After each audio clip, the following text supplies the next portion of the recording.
ஹல்லேலூயா.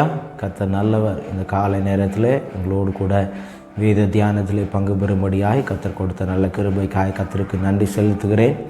இந்த நாளிலே வேதத்திலிருந்து ஒரு வசனத்தை நான் வாசிக்கிறேன் உங்களுக்காக. ஏசாயா 45 அதிகாரம் 11 வசனம். இஸ்ரவேலின் பரிசுத்தரும் அவனை உருவாக்கினவருமாகிய கர்த்தர் சொல்லுகிறதாவது, வருங்காரியங்களை என்னிடத்தில் கேளுங்கள். ஹல்லேலூயா.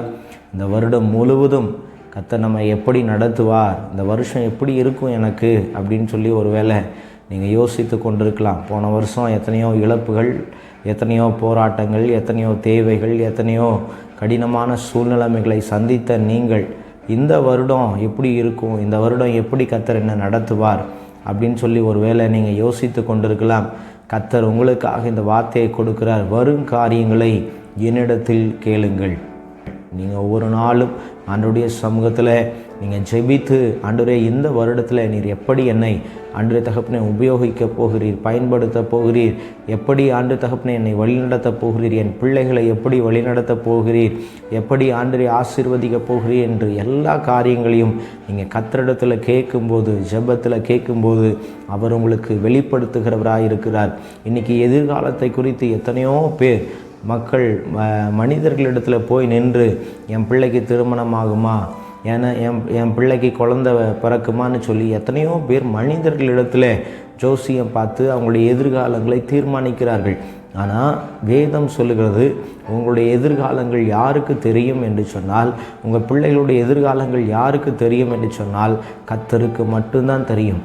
அவர் தான் நம்மை உண்டாக்கினார். மனுஷனை உண்டாக்கினது அவர்தான். அவருடைய கரங்களினாலே நாம் சிருஷ்டிக்கப்பட்டிருக்கிறோம்.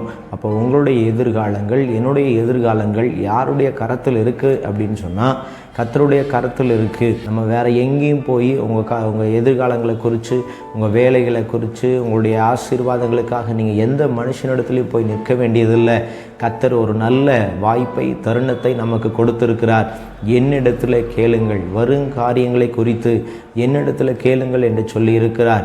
இந்த நாளிலே கர்த்தருடைய சமூகத்தில் கேளுங்க. ஆண்டவரே, இந்த நாளில் நீர் என்னை எப்படி நடத்த போகிறீர், எப்படி இந்த வருஷத்தில் என்னை ஆசீர்வதிக்க போகிறீர், என்னுடைய விண்ணப்பங்கள், என்னுடைய ஜெபங்கள், என்னுடைய அங்கலாய்ப்புகள், என்னுடைய விருப்பங்கள் எல்லாம் இந்தந்த காரியங்களாக இருக்குது, இதெல்லாம் நான் எப்படி சந்திக்க போகிறேன் என்று சொல்லி கர்த்தருடைய கரத்தில், கர்த்தருடைய சமூகத்தில் கேளுங்கள்.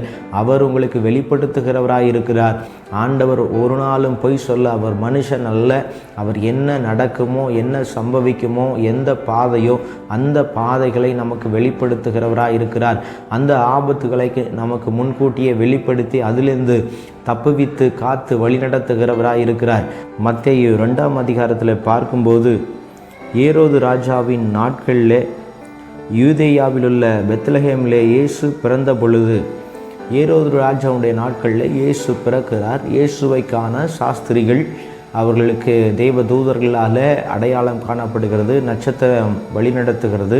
அவர்கள் இயேசுவை சந்திக்க வருகிறார்கள். இயேசுவை சந்திக்க வரும்போது ராஜாக்களுடைய ஆளுகை உள்ள ஒரு ஆட்சியாக இருந்ததுனால சாஸ்திரிகள் ஏரோதினிடத்தில் வந்து, இதுபோல் யூதர்களுக்கு ராஜா பிறந்திருக்கிறார், நாங்கள் அவரை காண வந்தோம் அப்படின்னு சொல்லும்போது அவர் மிகவும் பயந்து என்ன செய்கிறார்னு சொன்னால், 2 வயதுக்குட்பட்ட எல்லா ஆண் குழந்தைகளையும் அவர் தன்னுடைய வேலையாட்களை அனுப்பி கொலை செய்ய சொல்லுகிறார். இந்த காரியத்தை அறிந்த தேவன் யோசேப்பினிடத்தில் அவர் தேவதூதனை அனுப்பி சொன்ன காரியம், நீ உன் பிள்ளையை கூட்டிக் கொண்டு, உன் மனைவியும் உன் பிள்ளையும் கூட்டிக் கொண்டு எகிப்துக்கு ஓடிப்போங்கள். நான் சொல்லுகிற வரைக்கும் நீங்கள் அங்கேயே இருங்க. நான் எப்போ சொல்கிறனோ அப்போ நீங்கள் என்ன பண்ணுங்கள், திரும்ப இஸ்ரவேல் தேசத்துக்கு வாங்கன்னு சொல்லி தேவதூதனால் எச்சரிக்கப்பட்டு அவர்கள் என்ன செய்தார்கள் என்று சொன்னால், அந்த யோசேப்பு அவனுடைய மனைவியாகிய மரியாளையும் இயேசுவையும் கூட்டிக் கொண்டு அவர்கள் எகிப்துக்கு போனார்கள். இப்போ பாருங்கள், வரும் காரியங்களை கர்த்தர் தான் வெளிப்படுத்துவார். என்ன ஆபத்துகள் இருக்குது, என்ன சூழ்நிலைமைகள் இருக்குது. நீங்கள் ஒரு வேளை நினைக்கலாம், என்ன இந்த வருஷத்தின் ஆரம்பத்திலேயே ஆபத்தை குறித்து பேசுகிறீங்களேன்னு சொல்லி.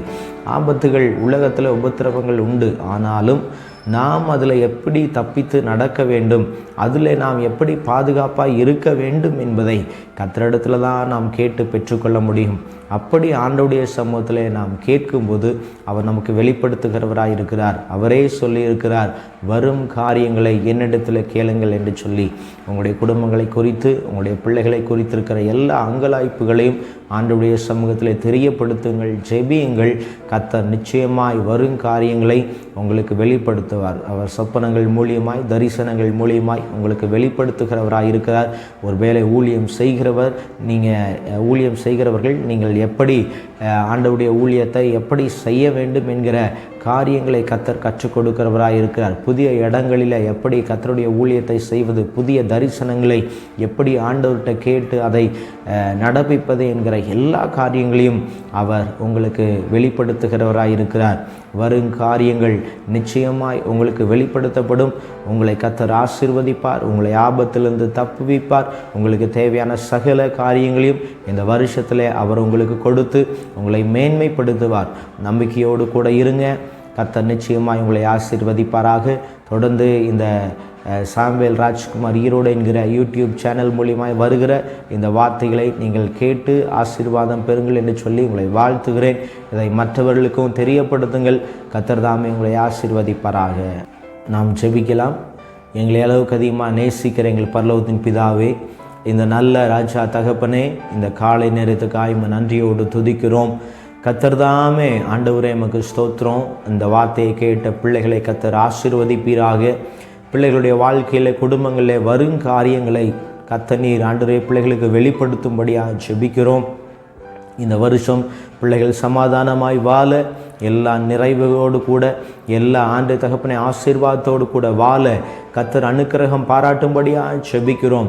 வரும் காரியங்களை வெளிப்படுத்தி அன்று உம்முடைய நாமத்தை பிள்ளைகள் மூலியமாய் நீர் இருக்கிற இடங்களிலே மகிமைப்படுத்தும்படியாக ஜெபிக்கிறோம். ஆண்டவரே எமக்கு ஸ்தோத்திர ராஜா.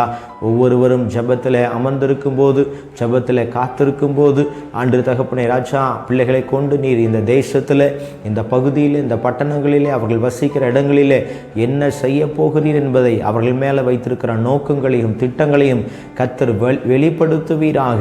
இயேசுவின் நாமத்தில் வேண்டி ஜெபிக்கிறேன் எங்கள் ஜீவனுள்ள நல்ல பிதாவே. ஆமென், ஆமென். ஹல்லேலூயா. கர்த்தர் நிச்சயமாய் உங்களுக்கு வரும் காரியங்களை முன்கூட்டியே காண்பிப்பார். கர்த்தர் பெரிய காரியங்களை செய்வார். ஆமென்.